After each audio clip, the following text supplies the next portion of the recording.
गीता मृत्यु पर क्या कहती है? क्योंकि मैंने जो कहानी पढ़ी, मैंने केवल याज्ञवल्क्य की कहानी पढ़ी, एक उपनिषद से निकल कर आती है वो कहानी।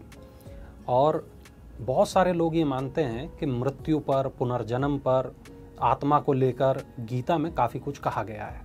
मैं बहुत संक्षेप में आपसे जानना चाहूँगा, मृत्यु और पुनर्जन्म पर गीता क्या कहती है? देखिए, पहले मैं याज्ञवल्क्य मुनि के बारे में आपको बताऊं। ऋषि याज्ञवल्क्य उत्तम क्वालिटी के ज्ञानी थे और ऋषि याज्ञवल्क्य जी ने भरद्वाज मुनि को लक्ष्य करके राम कथा उनको अक्षय वट वृक्ष के नीचे प्रयागराज में सुनाई थी, जो अद्यावधि चल रही है, पूरी नहीं हुई अभी। याज्ञवल्क्य मुनि राजा जनक के गुरु थे। राजा जनक मतलब जानकी जी के पिता जनक नहीं, ये जनक एक उपाधि है, जनक नाम नहीं है। जानकी जी के पिताजी जनक का नाम था सीरध्वज, और याज्ञवल्क्य मुनि जिस जनक के गुरु थे वो जानकी जी के पिता से 10 पीढ़ी पहले हुए, उनका नाम था निमि। राजा निमि जनक उनका नाम था, जो निमेष के रूप में हमारी आंखों में विद्यमान रहते हैं। यदि वो नहीं हो तो पलक नहीं गिरेंगे, उसी को निमेष बोलते हैं। तो निमि था उनका नाम।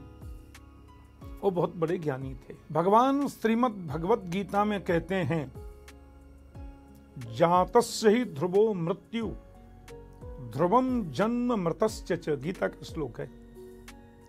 तस्माद परिहारार्थे नत्वम सोचितुम अर्हसि।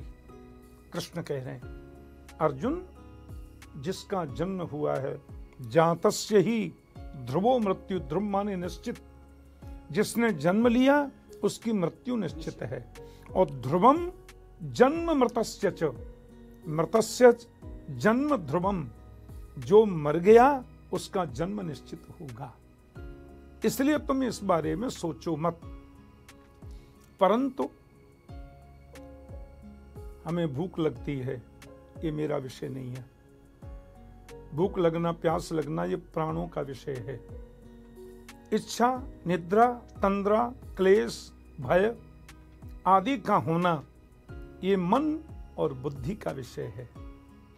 जन्म लेना, शरीर की 5 अवस्थाएं भगवान गीता में बता रहे हैं। जायते, अस्ति, वर्धते, विपरिणमते, अपक्षीयते और विनश्यति। ये 5 शरीर की अवस्थाएं हैं। जन्म लेना, बड़ा होना, बदलना, जवान होना, बूढ़ा होना और मर जाना। आत्मा को न तो दुख होता है, मैंने कहा ना, सुख दुख ये मन और बुद्धि के, सुख दुख मान अपमान ये बुद्धि के और मन के विषय हैं। क्लेश आदि का होना उनका विषय है। भूख प्यास लगना ये प्राणों का विषय है। जन्म होना, मर जाना, बूढ़ा और जवान होना ये शरीर का विषय है। मैं तो ये कोई चीज नहीं हूं। न मैं मन हूं, न मैं बुद्धि हूं, न मैं प्राण हूं, न मैं इंद्रिय हूं। 5 ज्ञान इंद्रियां, 5 कर्म इंद्रियां, और शरीर तो मैं बिल्कुल नहीं हूं। तो मैं क्या हूं? बोले, मैं आत्मा हूं। वो कौन सी आत्मा? उसके बारे में भगवान ने गीता में क्या गजब की व्याख्या की है। गीता में कृष्ण कहते हैं, नैनम छन्दन्ति शस्त्राणि, शस्त्र आत्मा को काट नहीं सकते। नैनम दहति पावक, पावक माने अग्नि, उसको जला नहीं सकती। न चैनम क्लेदयन्त्यापो, आप कहते हैं पानी को, पानी उसको गीला नहीं कर सकता, डुबो नहीं सकता। और न शोषयति मारुत, मारुत माने हवा, हवा उसको सुखा नहीं सकती, उड़ा नहीं सकती। क्योंकि आत्मा नित्य शुद्ध मुक्त चिन्मय शाश्वत और अविनाशी है। तो जन्म जिसका हुआ उसकी मृत्यु होगी, और मृत्यु जिसकी हुई उसका जन्म होगा। ये किसके लिए? जिसको आत्मबोध नहीं है। और आत्मबोध जिसको हो गया, फिर उसके लिए तो तुरंत तुरंत मोक्ष है। भगवान गीता में कह रहे हैं, कर्मणेव हि संसिद्धि आस्थिता जनकादयः। भगवान कृष्ण ने गीता में किसी का उदाहरण नहीं दिया, लेकिन जब उनको उदाहरण देने के लिए किसी नाम को सुझाव आया मन में, तो राजा जनक का आया कि कहते हैं कर्मणेव हि संसिद्धि, जीव को सिद्धि कर्म से मिलती है।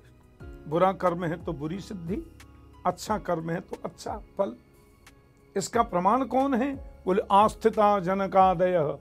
इसका प्रमाण राजा जनक आदि हैं, जिन्होंने कर्म के माध्यम से ज्ञान को, जनक महाराज की 1500 से ज्यादा वेदांत की पाठशाला चलती थी। वो राजा होकर भी, इतने बड़े साम्राज्य के अधिपति होकर भी आत्मज्ञानी थे। तो परमात्मा कृष्ण श्रीमद् भगवत गीता में कहते हैं कि ब्रह्मा की सृष्टि का, संसार का सबसे बड़ा अपरिवर्तनीय सत्य यदि कोई है तो वो मौत है। जातस्य हि ध्रुवो मृत्यु ध्रुवम जन्म मृतस्य च। और भगवान गीता में कहते हैं, अर्जुन आश्चर्य की बात यह है कि हम मृत्यु को ही जिंदगी कहते हैं। गीता का वाक्य है। बोले क्या है ये मौत? बोले जिस दिन से हमने जन्म लिया उस दिन से मरना शुरू हो गया, उसी दिन से हम मर रहे हैं। मृत्युर्जन्म बताम वीर देहेन सहजायते अद्यवाब्द शताम तेरवा मृत्युर्वै प्राणिनाम ध्रुवः। श्रीमद् भगवत गीता के इस वाक्य, ये भागवत का श्लोक है, श्रीमद् भागवत महापुराण का। उसमें उसी सूत्र की व्याख्या कर रहे हैं। मैंने कहा ना, गीता की व्याख्या भागवत में है कि भगवान कहते हैं, वहां पे वसुदेव जी वर्णन कर रहे हैं कि मृत्युर्जन्म बताम वीर, जिसने जन्म लिया है उसकी मृत्यु सुनिश्चित है। क्यों? कि देहेन सहजायते, ये मौत कुछ और नहीं है, हमारी खास बहन का नाम मौत है। देहेन सहजायते, जिस गर्भ से शरीर जन्म लेता है उसी गर्भ से मौत जन्म लेती है। अद्यवाब्द शताम तेरवा मृत्युर्वै प्राणिनाम ध्रुवः।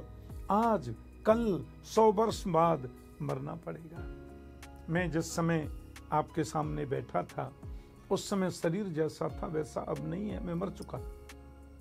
और जो चीज 1 वर्ष में बदलती है 1 महीने में बदलेगी, 1 महीने में बदलती है 1 घंटे में बदलेगी, 1 घंटे में जो बदलती है 1 मिनट में बदलेगी, 1 मिनट में जो बदलती है 1 सेकंड में बदलेगी, और जो चीज 1 सेकंड में बदलती है वो 1 सेकंड के 100वें भाग में भी बदलेगी।